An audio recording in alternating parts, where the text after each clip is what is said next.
Hello friends. आज हम बात करेंगे आदमी की शुरुआत जहाँ से हुई, होमो सेपियंस के बारे में। होमो लगभग 25 लाख पहले ध्रुवीय हिमाच्छादन से जब पृथ्वी के बड़े बड़े भाग बर्फ से ढक गए तो जलवायु तथा वनस्पति की स्थिति में भारी परिवर्तन आए। जंगल कम हो गए तथा जंगलों में रहने के अभ्यस्त ऑस्ट्रेलोपिथिक्स के प्रारंभिक स्वरूप लुप्त होते गए। ऑस्ट्रेलोपिथिक्स दक्षिण अफ्रीका में निवास करने वाला वानर मानव था।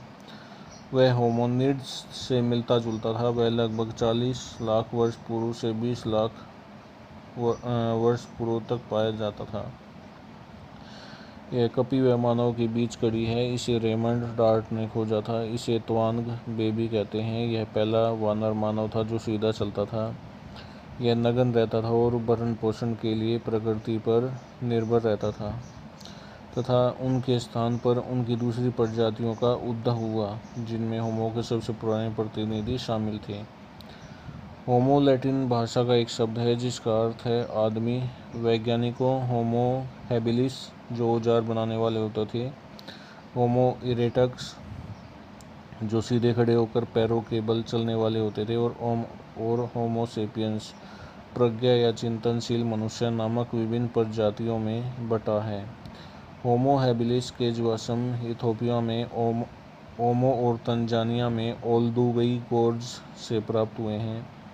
होमो इरेक्टस जीवाश्म अफ्रीका तथा एशिया दोनों महाद्वीपों में पाए गए हैं। यूरोप में मिले सबसे पुराने जीवाश्म होमो हाइडलबर्गेसिस तथा होमो निएंडरथैलेसिस के हैं। ये दोनों ही होमो सेपियंस प्रजाति के हैं।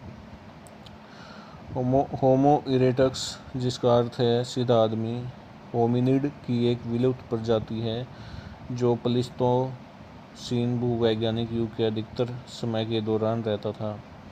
इसका प्रारंभिक जीवाश्म सबूत 19 लाख साल पहले और सबसे हाल का 70,000 साल पहले का है। यह आमतौर पर माना जाता है कि होमो इरेक्टस की उत्पत्ति अफ्रीका में हुई और वहां से वह फैला, पलायन करते हुए पूरे यूरेशिया में सुदूर जॉर्जिया, भारत, श्रीलंका, चीन और इंडोनेशिया तक। होमो इरेक्टस के वर्गीकरण, वंश और उसकी संतान के ऊपर बहस अभी भी जारी है। होमो सेपियंस के बारे में आधुनिक मानव स्तनपायी सर्वाहारी प्रधान जंतुओं की एक जाति जो बात करने, अमूर्त सोचने, ऊर्ध्व चलने तथा परिश्रम के साधन बनाने योग्य है। मनुष्य की तात्विक प्रवणताएं हैं तापीय संसाधन के द्वारा खाना बनाना और कपड़ों का उपयोग।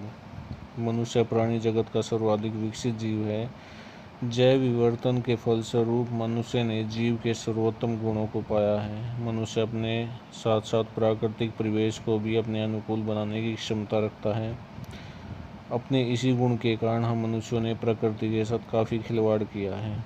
आधुनिक मानव अफ्रीका में 2 लाख साल पहले सबके पूर्वज अफ्रीकी थे। होमो इरेक्टस के बाद विकास 2 शाखाओं में विभक्त हो गया।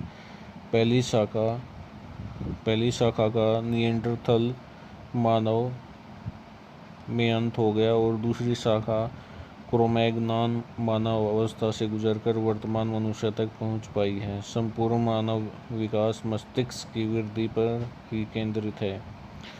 यद्यपि मस्तिष्क की वृद्धि स्तनी वर्ग के अन्य बहुत से जंतु समूहों में भी हुई तथा कुछ अज्ञात कारणों से यह वृद्धि प्राइमेटों में सबसे अधिक हुई।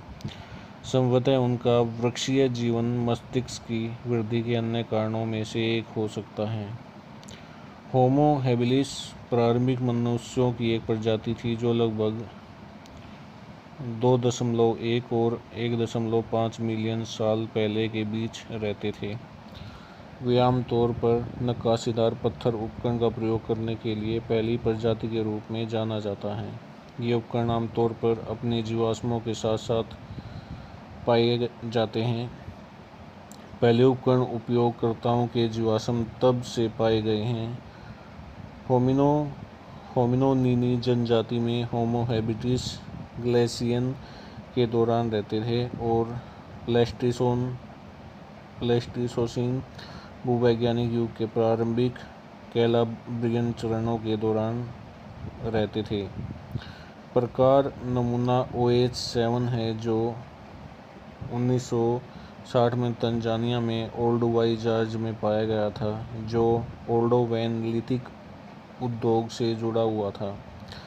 जिस जीवाश्मों को 1964 में H. हैबिसिस, इसका मतलब आसान आदमी, के प्रस्तावित द्विपदीय नाम के साथ होमो की एक अलग प्रजाति के रूप में पहचाना गया था। इसकी उपस्थिति और रूपरेखा में H. हैबिलिस जीन्स में सभी प्रजातियों के आधुनिक मनुष्यों के लिए कम से कम समान हैं। होमो जो समान रूप से विवादास्पद H. रुडोल्फ रेसिस को छोड़कर और 1960 के दशक अपने पहले प्रस्ताव के बाद होमो के रूप में इसका वर्गीकरण विवादास्पद बहस का विषय रहा है।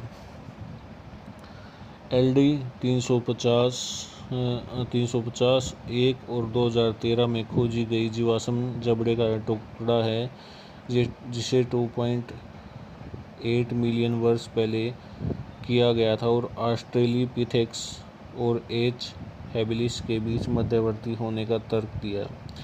पुराने दुबई से L. लीकी द्वारा खुदाई जीवाश्म मनुष्यों का एक समूह पूर्वी अफ्रीका में बना हुआ है। बेवकूफ़ मानव का अर्थ क्रैनियल वॉल्यूम बदर और आदिम के बीच 500 से 800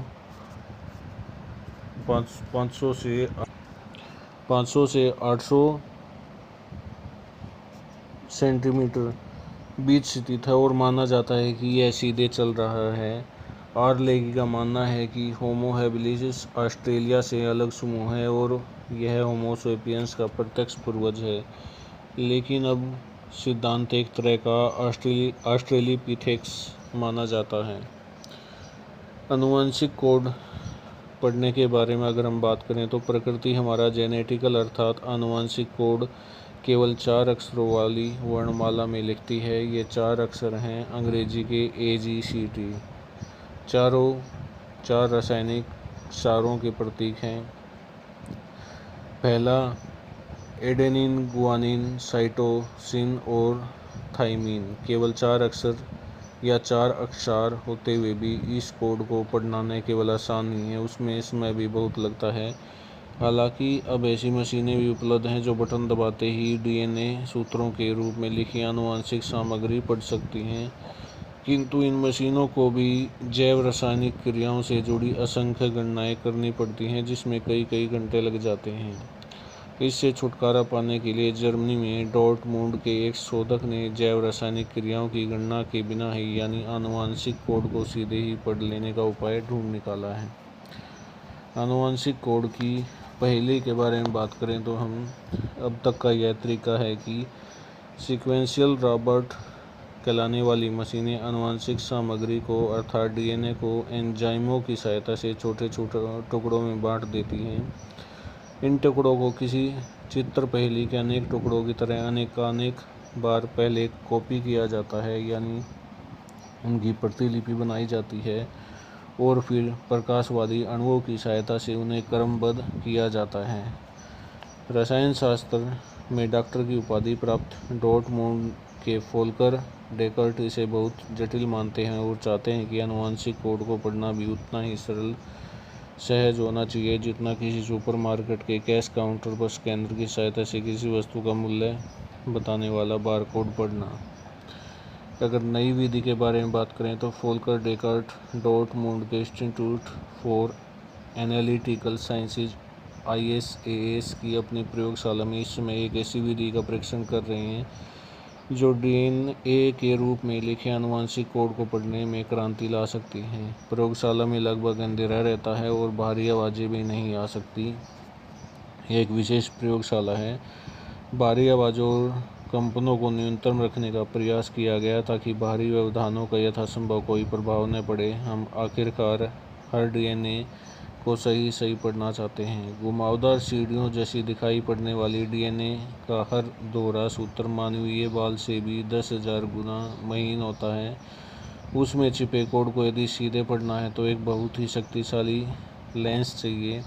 समझ लीजिए कि सारा स्कैनर ही ऐसा है। उसका सबसे महत्वपूर्ण हिस्सा है माइक्रोस्कोप। यह एक इन्वर्स यानी उल्टा माइक्रोस्कोप है।